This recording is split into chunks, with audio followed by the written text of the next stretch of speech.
Beautiful. Ah, so Hi. hi, it's so good to see you. It's beautiful to see you in your rich palace of luxurious joy and beauty. Aw, that sounds so mythical and delightful. Yeah, we are living in mythical places. We really are. Well, that's because our subconscious mind is mythical in nature and it's just Mm. objectified as our reality. So that being said, I pulled a card before we sat down because I'm like, okay, where in the universe, what might we journey? Do you want to see it? Yes, do you want to just flow into it from the card and we can? I'm going to leave that up to you. I'm happy to. Okay. Well, so let's do this, everybody with us, beautiful sacred souls and beloved soul family. Let's start here with this card and let's just ride this flow together and just set the tonality and the trajectory for the conversation, which I'm sure is totally in sync as it always is. Yes, powerfully so, vulnerably so, beautifully so. Yes, beautiful. So yes, please do tell. So the Three of Swords came up. Ah, the heartbreak card. Uh-huh. Yeah. Yeah. Yeah. So where should we journey into this? This is, Because it's yeah, presence. It's present. it is present. Oh, it's so present. And ah, well, so the first inquiry that arises organically in my being is what is heartbreak at its core? And what I immediately attune to in my being is a cracking open of the places and spaces where we may not be fully both receptive to and giving of love within ourselves and within the world. And so for me, it's like it's almost like a shattering of the proverbial wall that we place around our hearts in order to protect them, that actually just is fertile grounds for rich wisdom and a magnitude of divine love to unfurl itself in new ways. And so that's what I attune to. That's what I Yeah. I attune love to. I love the metaphor because it's like we are aspiring to be boundless and we all adopt this fearlessness in ways to venture into many things in our life. And there's two things that I know that are the least controllable and the most unexpected, and that is love and death.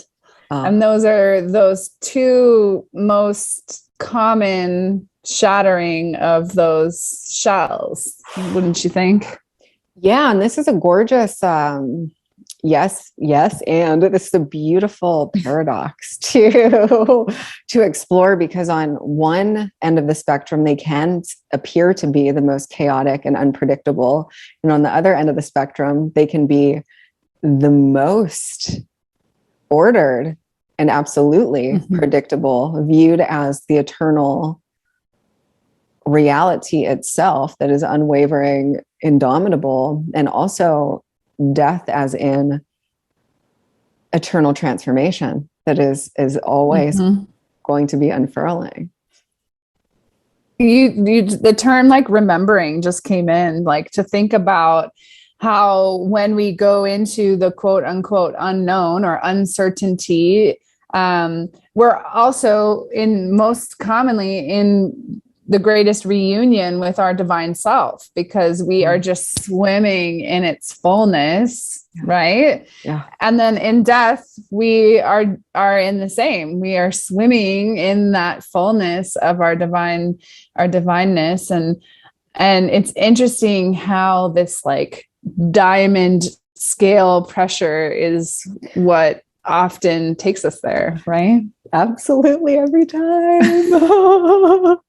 Every time until the vessel combusts. Yeah. Yeah. Right. Yeah.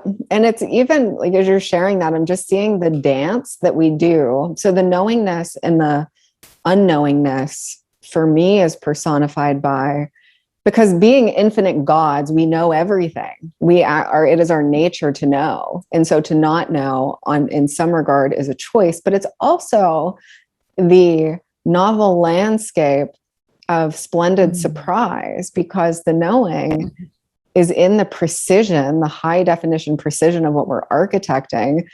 And we spoke into this recently with one another, the high precision architecture of what we are defining, painting, fashioning, molding into beingness. The how is the dance of synchronicity that weaves the creation to fruition in the spaces between.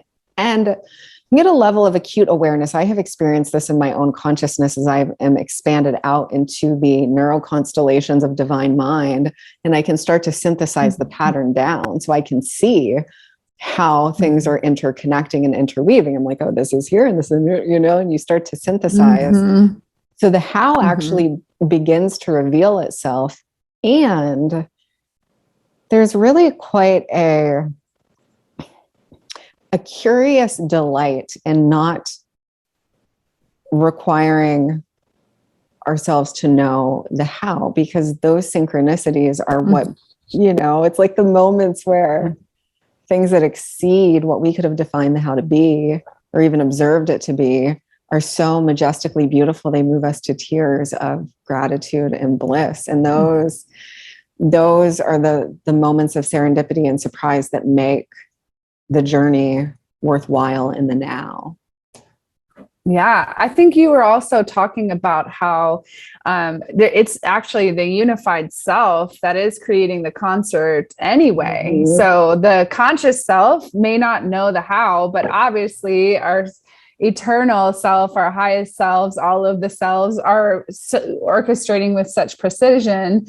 And I love that you kind of touched into the majesty of working in the void in a way. It's like when it exceeds our capacity, it's what it expands us. So we journey into the void through a practice of forgetting. And the exchange for journeying into the void is the divine remembering.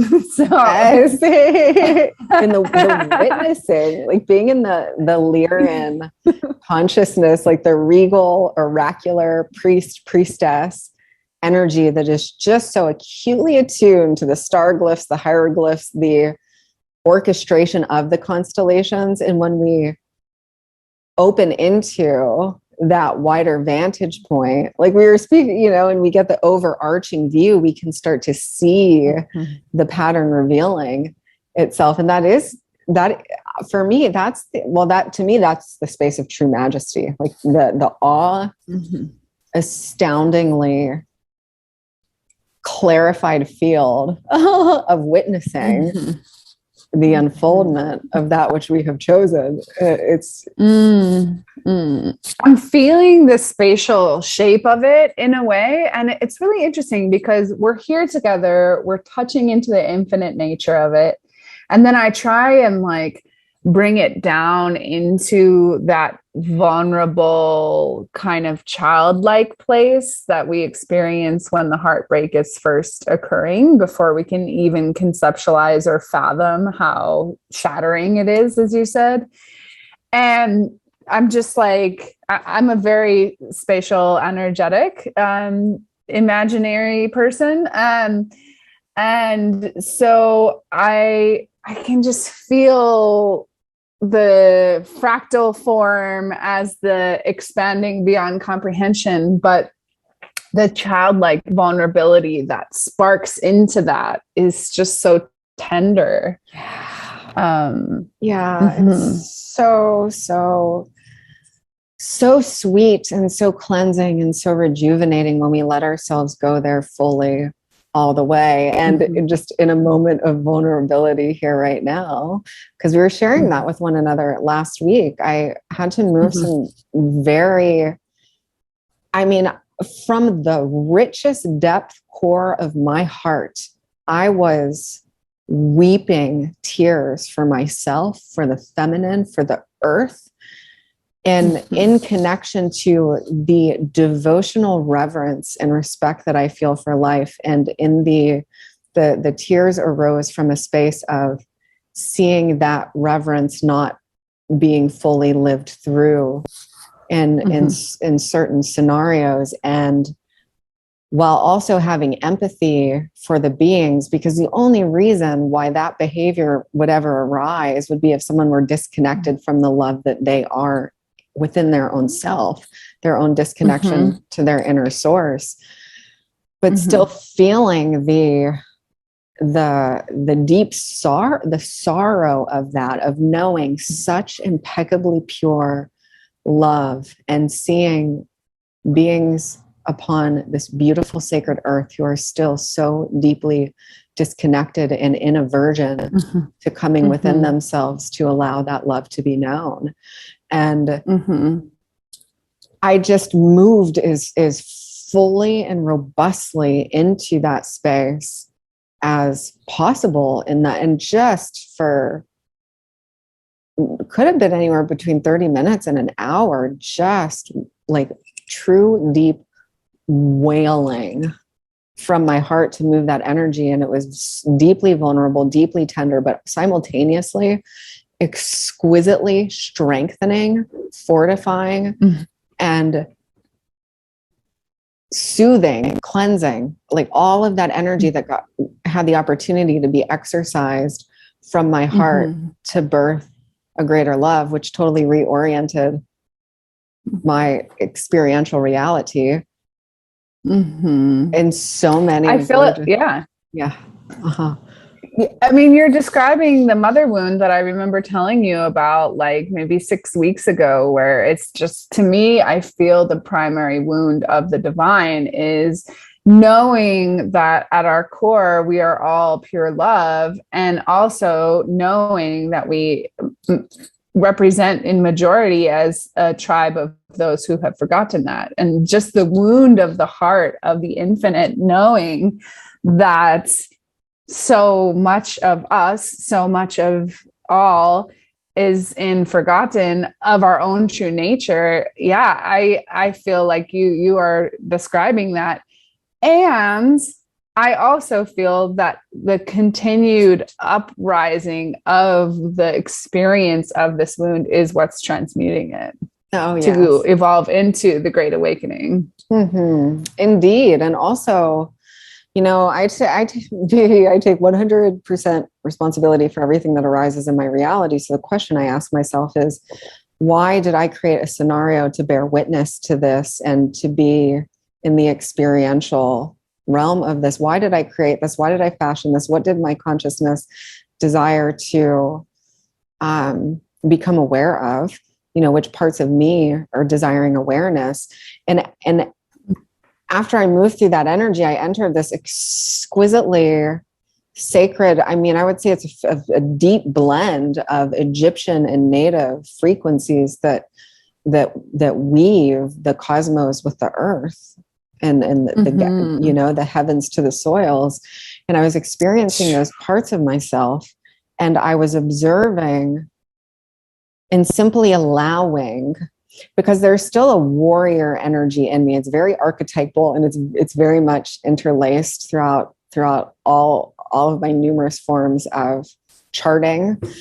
And the part of me that has such a ferocious devotion to spearheading that love, and in that a masculine energetic that wants to make it happen planetarily now. And so the regality of observing it and allowing the fullness of creation to have its own odyssey and experience without having to touch it, without having to do anything, without even needing to be present for it, without any of that, but to simply trust that which creation is choosing, and knowing deeply the perfection of that is going to unearth the wise jewels of revelation that each being uniquely needs on their path. And so it's just all beautiful. And I think we all experience this, the core of what I'm talking about, these energetics. Yeah. At different phases, stages, and intensities as we expand. And so it's always that new depth that we access. Yeah, I think it's also an expression of the deep compassion vibration that we embody here on the earth plane, because you were talking about that stellar energy coming to this earth energy, and the codex of us being here is this deep compassion for humanity waking up. I mean, that's just the DNA of why we're here. And I love seeing the different ways that it manifests, because I can feel it on the intradimensional, you know, at times where you feel connected to the highest dimensional expression that you can fathom, and then you have to poop, you know? I mean, it's just like that extreme, you know, like both are existing in the spectrum, but you know, conceptualize them together. Equally divine. Yes. Oh, that's so true. It's like, well, you know what I do once a day, every day. And of course, anytime that I have the opportunity to go glorious wilderness immersions and just be camping and in the raw and in the wild, I roll around in the soil of the earth every day, and I lay there and I bask and I sprawl and I see the sacred geometrical symmetry is moving through the roots and the soils of the earth. And I'm just like, thank you. And it feels so good to just be raw and wild and dirty. Just get in the dirt. It feels so... I can't tell you how many times I've buried myself just to experience the majesty of the intricacies of that system all the time. Just like it, sometimes my landmates would wonder, like, oh, she's got the shovel, she's going to come over and ask us to bury her in the ground. Cover me in dirt and soil. Nourish me with wisdom and sustenance. Yeah. Well, the sensory overload. Yeah. Yeah. And it's, you know, I mean, we are stardust. We're made up of stardust, and we gaze and feast our eyes upon it daily, nightly. And the earth is just, it's our home. It's what we plant our feet in. And I mean, she really is our home. And I've learned actually when I was living in Pacific Northwest, such majestic times in my life. She taught me, where was I going with that? That stream just completely vanished. Well, we were talking about getting buried, and then we were talking about extrasensory, and then... Thank you. So the earth being our home, you know, those were times in my life when I left my, and you can relate to this deeply. I left my corporate job in the Northeast, you know, 6 hours outside of New York City, donated everything that I owned, got in my car and started driving to the Pacific Northwest with no plan, with no idea what I was going to do. I was going to find a home on the way. You know, I was just following this exquisitely intensified pull of my soul to move in that direction and to do so now. And I just listened and I trusted, and each step was in faith. But at that time, the earth taught me that she is my home, independent of any of these constructs because I had all the things, right? I had an enormous amount of financial wealth at that time in my life. I had the vehicle. I had the many beloved, beautiful, beautiful men who wanted to be in deep partnership with me. I had all the beautiful clothes and the boots and the makeup and the things and the house and the everything. And I just, I think any of us who are in that realm for a time realize that's not the thing that we're looking for. And the call of the soul to expand becomes so intense that that's the only option that's left. And so I left all of that behind to just simply experience what it would be like to walk in absolute faith at the edge of my creation, moment by moment by moment by moment, without any of those ties. And when I arrived in that area, that's what I really learned. You know, I don't know what my home is going to be right now. I don't need to know. I'm just going to follow this sensation of my quintessence that is unfurling me forward. And I'm going to trust the wisdom and the extrasensory sensual wisdom of that that frequency and let it guide me. And I never felt more at home, just outside on the earth, just standing, going, okay, I don't have any of these structures. I don't have any of these things that I thought that I required for safety and security. I have no attachments and none of that. It's all gone, delightfully gifted. And here I just stand open upon the earth, and I've never felt more at peace and ease and home, truly at home within myself and my life. And I still experience that through the earth. I'm obviously in a different space now where it's the fusion of both, But let's touch into that though, because I think that there's something there. I think that the juxtaposition that you're talking about, where these material objects have evolved to be so far from their earth origin, right? They're representing something else in our lives. We've distorted them to have these other meanings, and we like surround ourselves with this very alien nature. Our houses are rectilinear, we have technical lighting that we like all these things are taking us outside of that earth home reality. And I can relate to this moment of separation where we go into awareness of that dissonance and we reject it. We submerge ourselves back into the natural state. And then you're talking about this hybrid kind of merged reality. And I think that there's something really magnificent there. Yeah. I think that the iteration of creativity that wants to birth right now is a manifestation of that hybridization, I think.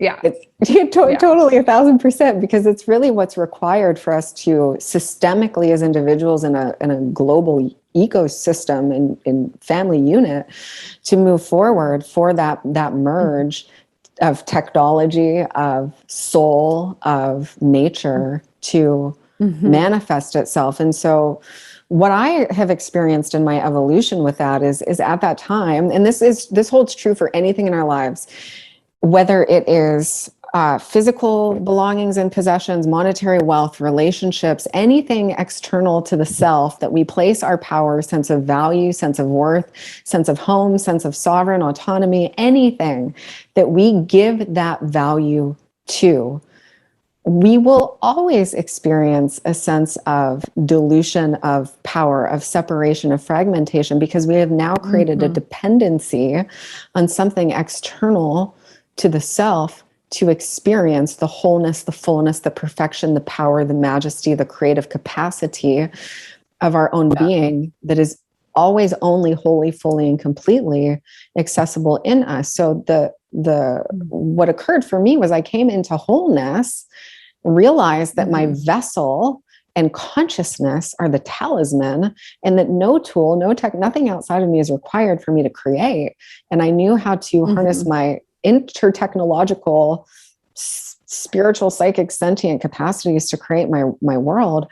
Then I could create from wholeness. Then what I created could be deeply meaningful, enriching, and lasting and integral in my life. And so now I simply experience my wholeness in relation to my reality. However, there is no dependency upon it for me to experience the totality of my own being. Yeah, absolutely. I feel like you also just illustrated how much the objects kind of represent our internal processes as humanity. Like, if I think about some of the people across time who have truly accessed that liminal thinking and created masterpiece, they are people who went outside of all pre-existing paradigms to just touch into the natural nature of things. Like, we think about the greatest musicians who've ever lived, the greatest painters who've ever lived. They basically created from no pre-existing systems. They made their own systems as it came. So they went to that liminal place that wasn't inside of a belief of like, my container needs to be a square. And I think when we start from that, it's because we are having the illusion of safety within a rigid belief, within a rigid system, within a rigid form, whatever it might be. And I think that you're touching into that as being a representation of our internal experience. Yes. If I make it square, I know it's going to stand right, but it's not going to be a full expression of my beautiful, dance that's crashing out of me at this moment. Exactly. And so we've already muted it just from the get-go. Totally. And that's that unto itself. Oh, there's so many intricacies in this. And what I'm seeing as you're sharing this is Alex Gray channeling a painting into being, and with such precising sacred geometrical mathematical structure. However, he is a present, available, open, fluid, clear channel and vessel for that intelligence to flow and reveal itself. And this really is the brave, brand new world that we're all that we are in, it's here, we're in it, we're immersed in it in this moment. Are we brave enough to meet the edge in every moment and allow the structures to reveal themselves instead of believing that we must construct them from the mental limitations of man? So mind-based constructions versus soul revealed structures. Yes. Oh, I love that. Soul reveal. Love that. Yeah. It's perfection, because otherwise we're acting on beliefs, we're acting on pre-existing systems, we're acting on inorganic form, we're acting on pre-existing things. We're just repeating something that we have adopted subconsciously.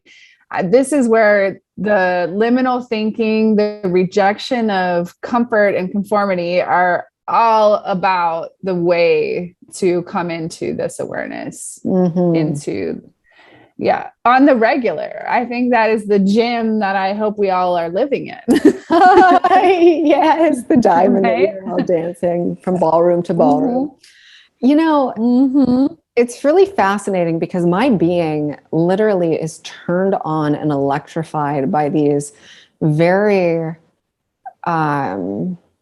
paradoxical facets of creation, where one is I am lit by high definition reality creation, by being the precision decider, definer, sculptor, molder, shaper of my destiny, and knowing precisely how I am engineering and architecting it all into being, and simultaneously being at the edge of that flow where my quintessence is revealing to me in open liberation my grandest destiny timeline. And so there's this, I'm receiving the yin and the yang, like how those energetics dance with one another, because I feel like due to the concurrent and simultaneous nature of creation, it's always both and both and occur in different moments as we're present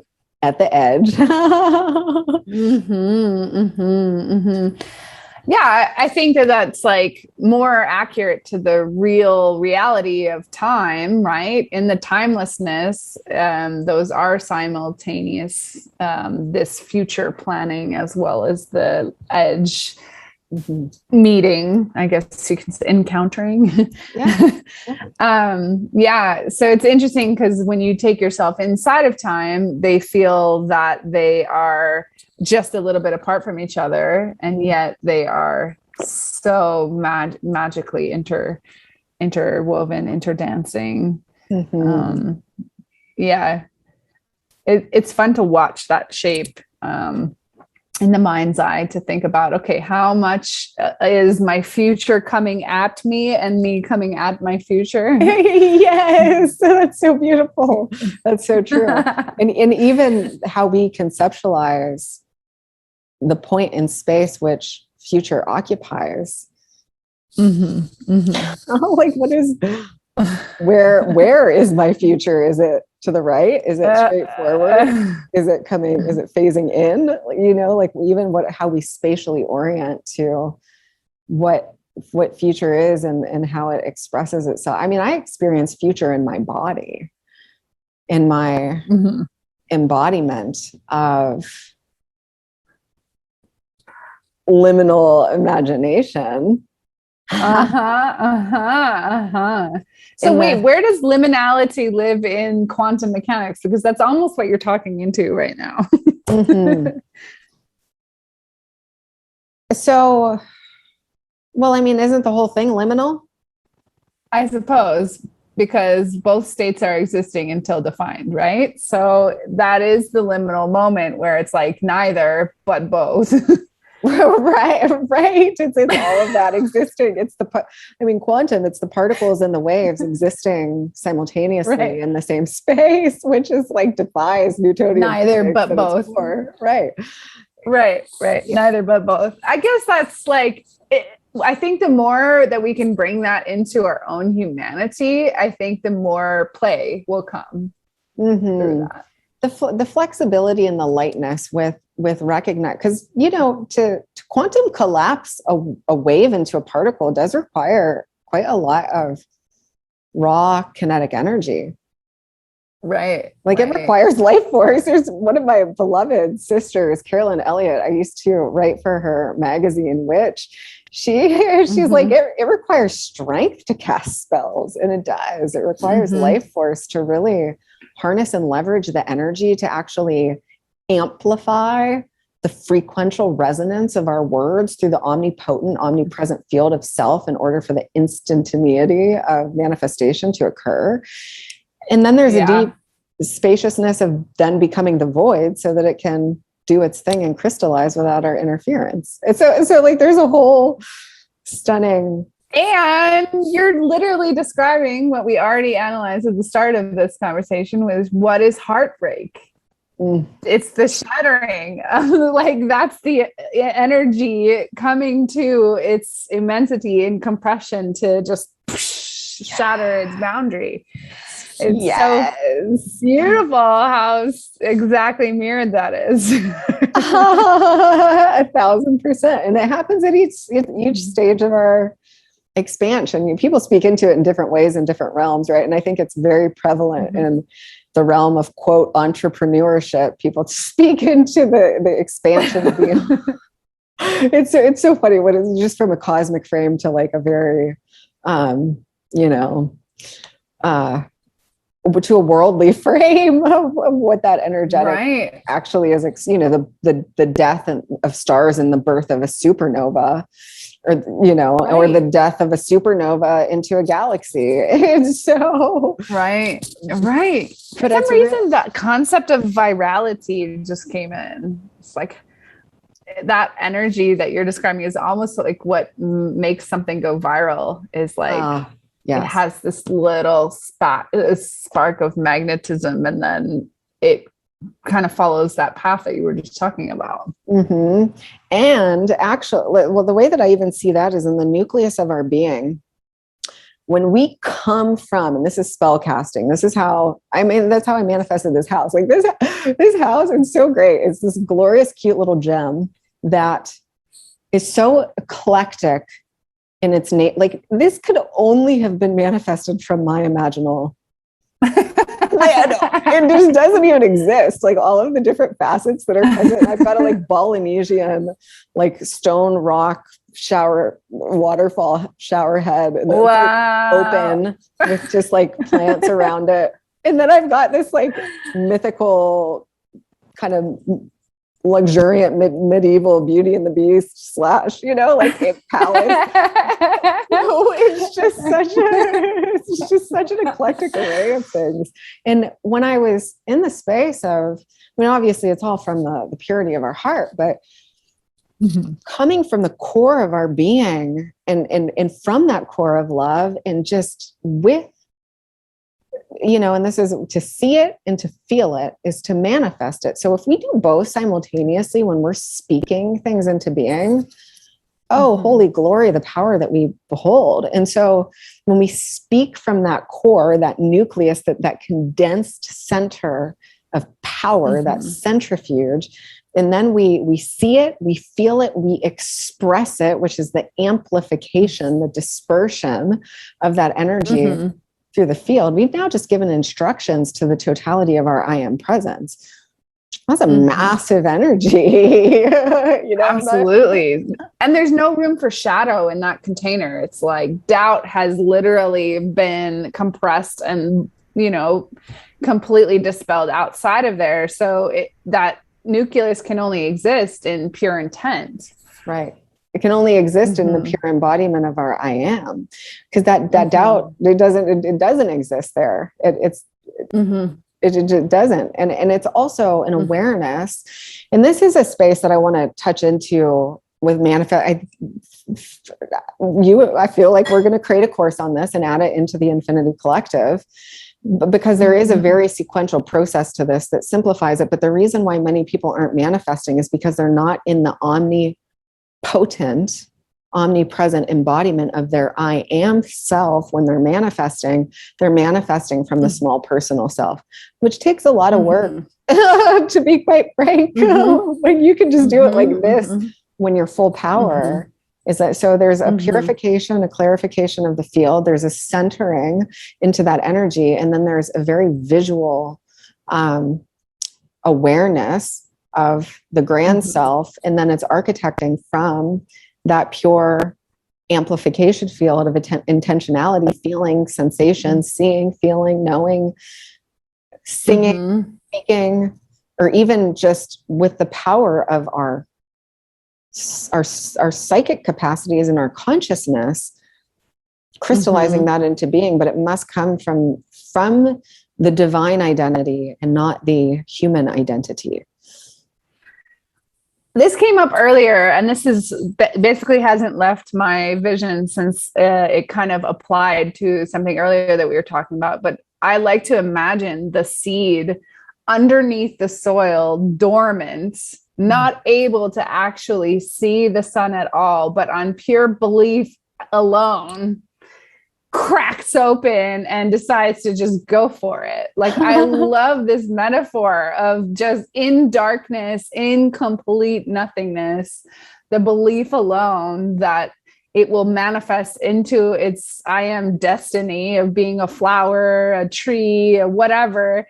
It erupts on that belief alone and drives its way up to meet the sun, which then acknowledges its existence so it can manifest into being what it was destined to be. Like, this is exactly what we're talking about in the manifestation. Is there's that moment where it's in pure belief alone, I will create and I will be. And that is where all things are created. Yes. And the terminology that just came through as you were sharing was that the belief, because there's an innate intelligence in that seed. It is born as we are. It's in our DNA, with our genius DNA codex fully perfected, intact, with the blueprint of our grand destiny crystallized and actualized, the whole odyssey of our becoming. And so it's attuning to the intrinsic evolutionary impulse of our own genius seed that allows that unfurling to take place. And so staying attuned to what that is. And because,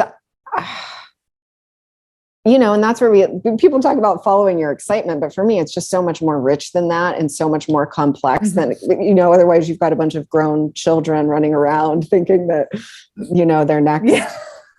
And it might not actually be what's best for them at all. So there's a deeper, richer awareness of self, of like, where is, so the way that I love to guide myself and others into this space is, where is there the greatest amount of energy? Where is there the most pure stream of life force, of free energy, of prolific flow, of electricity, of aliveness, of inspiration, and really become attuned to that.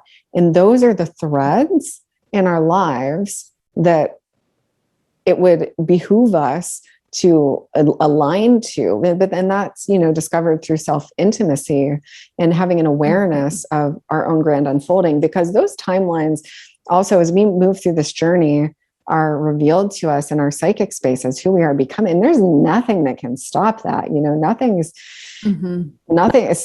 well, in a human being that's open and allowing of that to take place. Yes. There's unless there's a choice to opt out of it for some reason.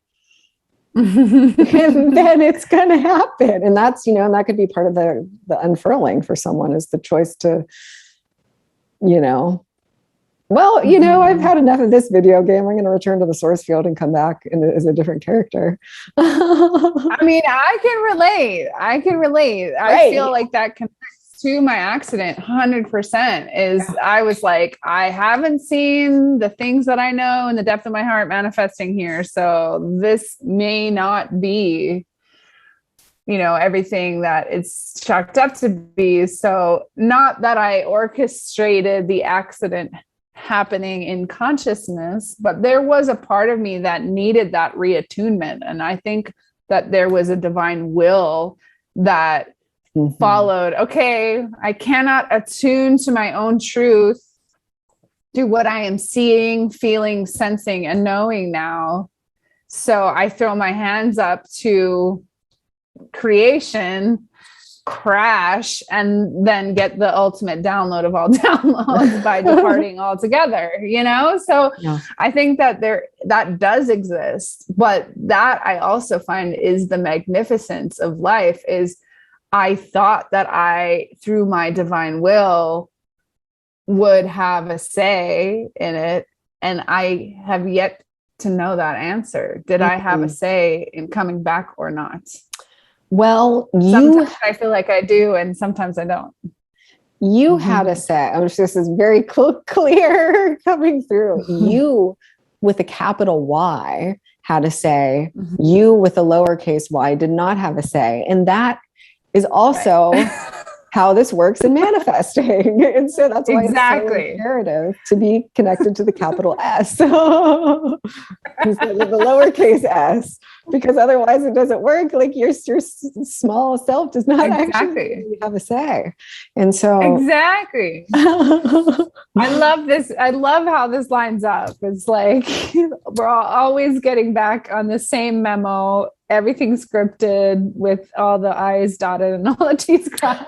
Well, it is. It's all of the power and the creative emancipation are true sovereign free will, because free will is only accessible, is called free, but it's only actually accessible in the embodiment of our I am presence, meaning we decide and define, and things happen with fluidity, with ease, with synchronicity, with grace.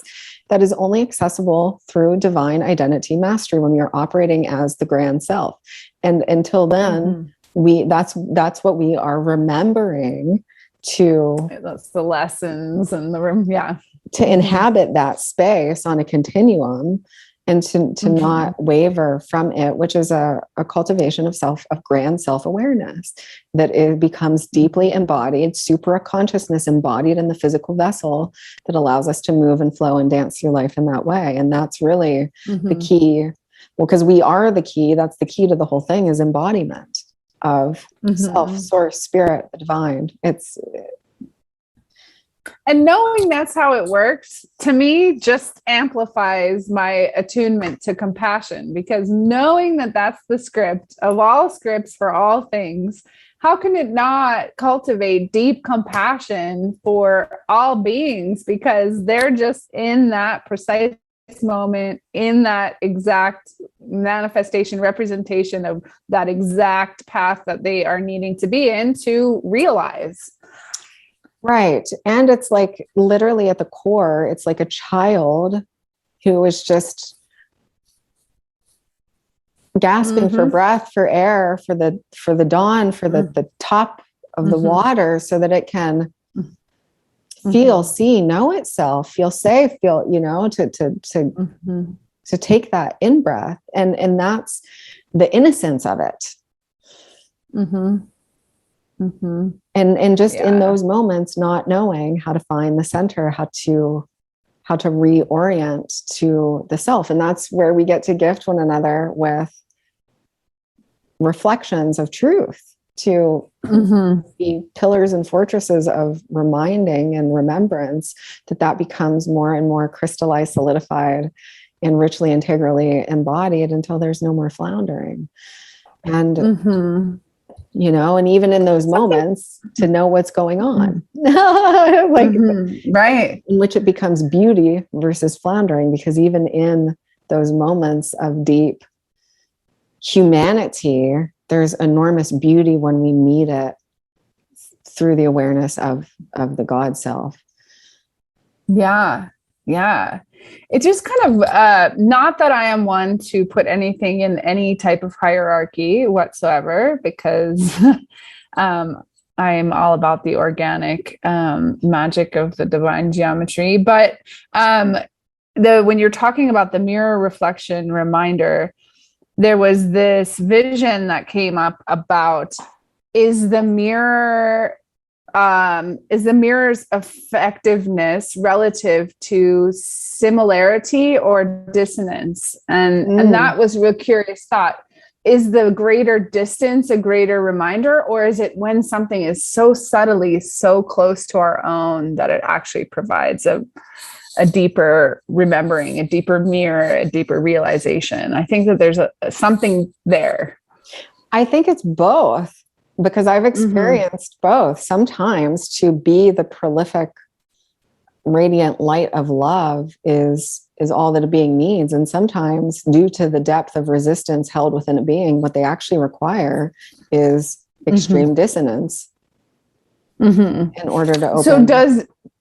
But that's the question. Does the extreme dissonance reflective to the distance of forgetting? And that's what I wonder. Got it. So it's like the range, the relativity. Yeah. Well, I would say that the greater the resistance, the more dissonance is required. Yeah. Definitely. Because the tension has to be broken through. And usually the tension isn't broken through by a soft coup, in my experience. Wow.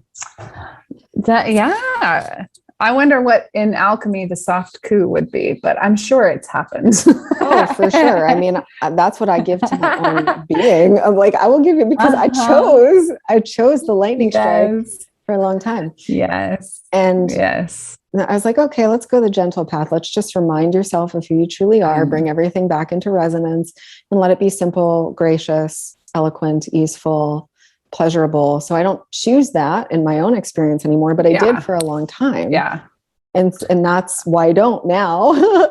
But that's what I required in those spaces. Like I wasn't able to hear, see, receive, perceive what was being gifted to me.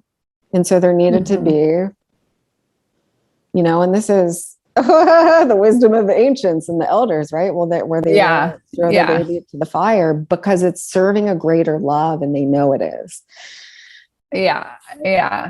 I feel like that reminder cannot be repeated enough, because I think that we have a deep addiction to lightning bolts, but really we're on the precipice of being a tribe of soft coups. Right? Yes, please. Absolutely. Well, I believe that we're there now. I think that our intelligence has evolved enough to realize that it's not intelligent. It's not intelligent at any level to choose the lightning bolt or to be facilitators of it. It's not. It is absolutely non-essential at all levels. And we can come into an organic synergy with ease and graciousness, which is what really ultimately serves the grander whole.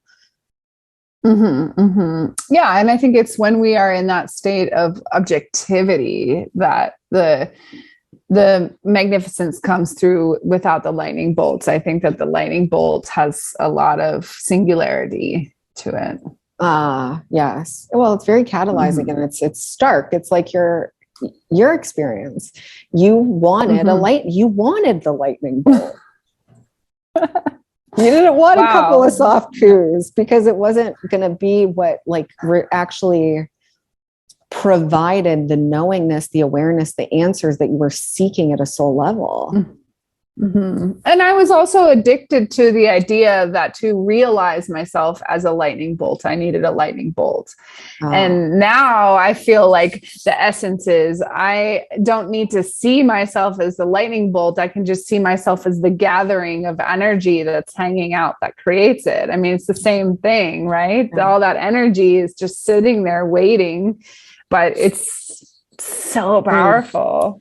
Well, and it's not doing anything until we move it. That's the gift of being, we have to create the movements in the current. And I would say I'm very much still a lightning bolt. I remember walking into, I was living in this glorious Epicurean mansion in the Bay. It was actually the Archbishop's mansion, totally remodeled, and it had become this glorious co-working, cohabitation space for illuminated leaders who were facilitating, you know, ceremonies and workshops. And it was just such a sacred, profoundly symbolic, archetypal time in my world.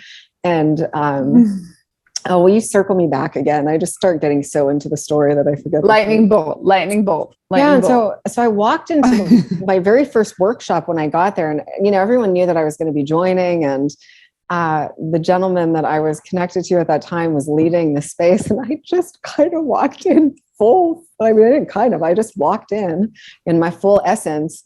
And it was just like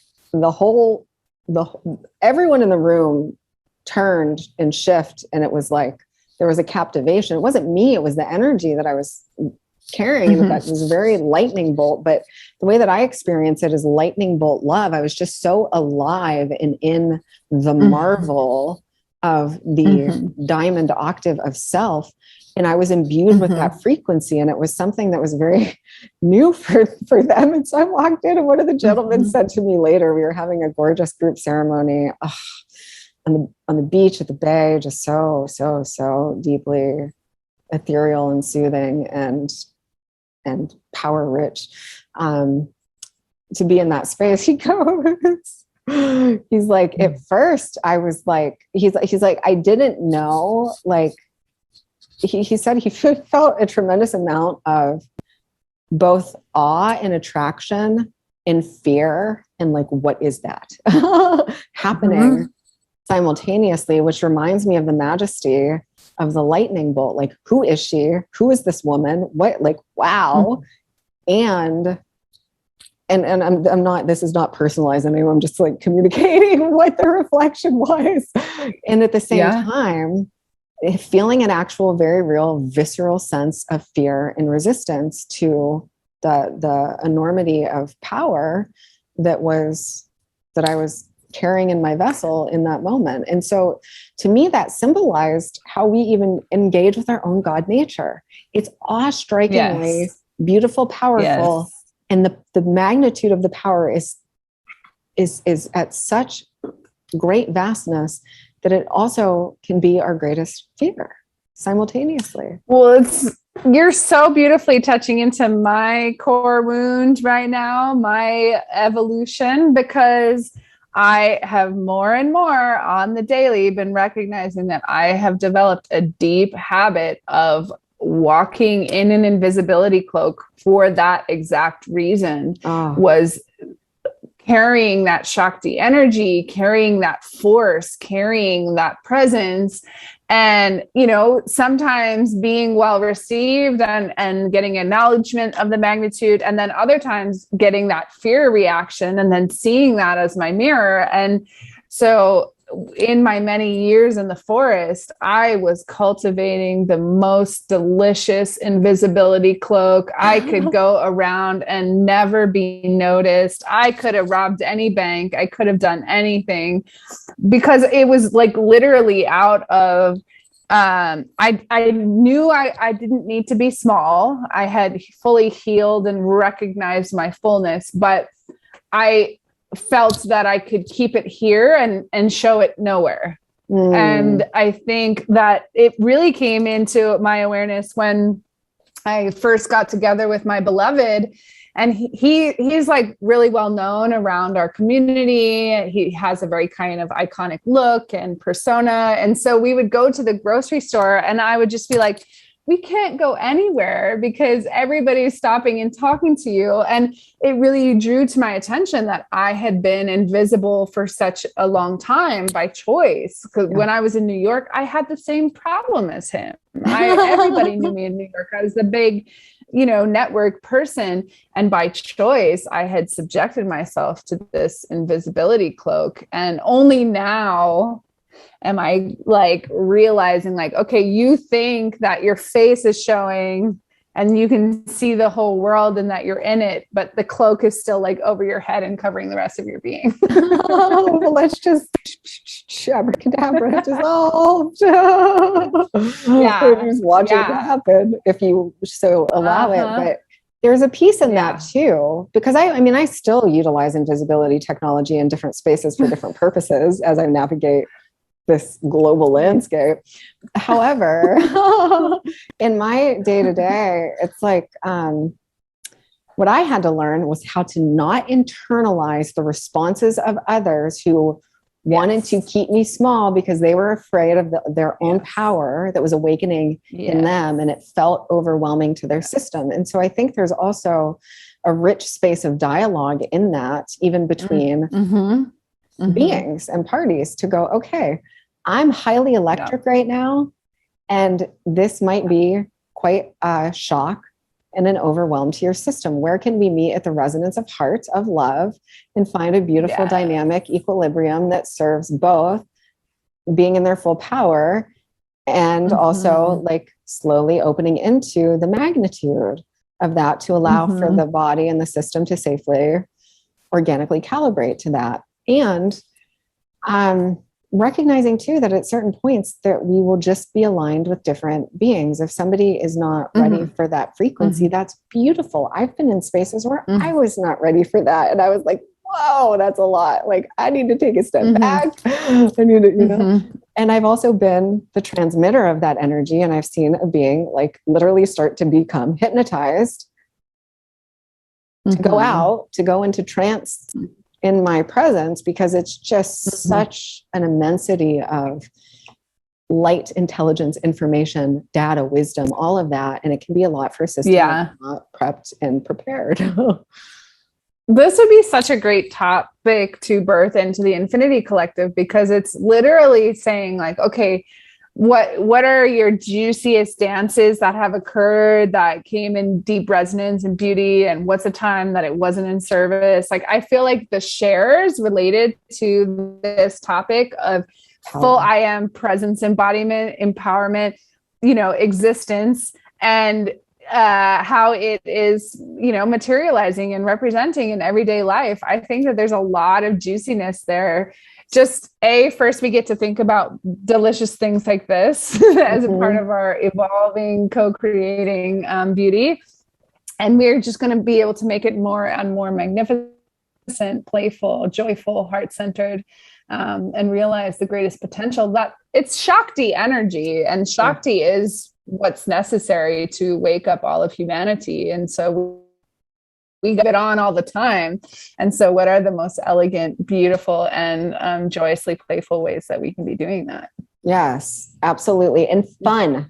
This is, the whole Liquid Nirvana avatar. This is what it's built on, how to integrate it into the human vessel, because I'm aware of all the different phases and stages that we go through, because it birthed me, I birthed it. It was a symbiotic emergence, this whole creation. And so there is a birthing, there is a midwifing that occurs, and it's a gorgeous synthesis that guides that process. And I would love to, and just my battery, I'm just receiving a signal right now that it's about to go. And probably say we have like 5 minutes. I think we covered 100 landscapes here. I think this is super delicious, juicy traversing we've done. Yeah. And I would love to, because what I'm sensing and what you're sharing too is as actual power dynamics, not the human conceptualization of power dynamics, but at the level of frequency and energy and pure power, raw life force. And speaking into and having a whole, because this is huge for so many people. It's what allows us to expand sustainably and exponentially, or limit our own experience of life because we shrink back from being in our power due to our own fears, responses of others, how we may internalize things, personalize things, but like to get to the core of what's actually happening to support ourselves and one another with actually coming into full power. Full power. I love it. Let's go all the way with this. Yes. I love it. And so also for everyone who is joining us, I'm going to put a link to our gorgeous Infinity Collective community haven in the comments for you below. Just to tap on it briefly, it is the most pristine, majestic community temple of just brilliant souls from all over the world, multidimensional visionaries, new earth emissaries. And just, we have such an eclectic array of people and that spans multiple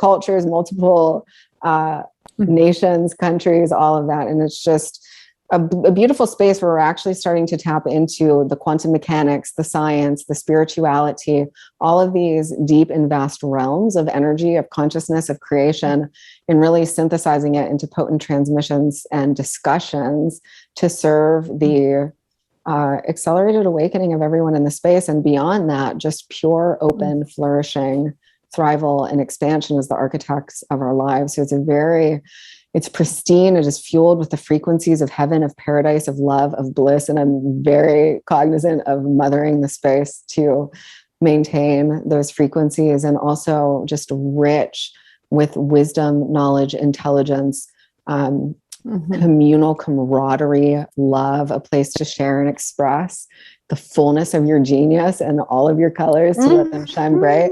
And so put the link to that space in the comments. It is certainly a space that we want to be at this time, and we would love to have your presence with us. Yeah. So. Just spontaneous stream. That was beautifully said, because it takes a lot to express the majesty that is birthing there, but so much play, so much profoundness. Yeah, you hit the nail on the head. Yeah. Thanks. I'm like, how do I explain my baby in like 2 minutes? It's as beautiful as she says. So yeah, it really is pure paradise, and just filled with light and love and intelligence that is beyond the beyond the beyond. And it's very clarifying. And we're all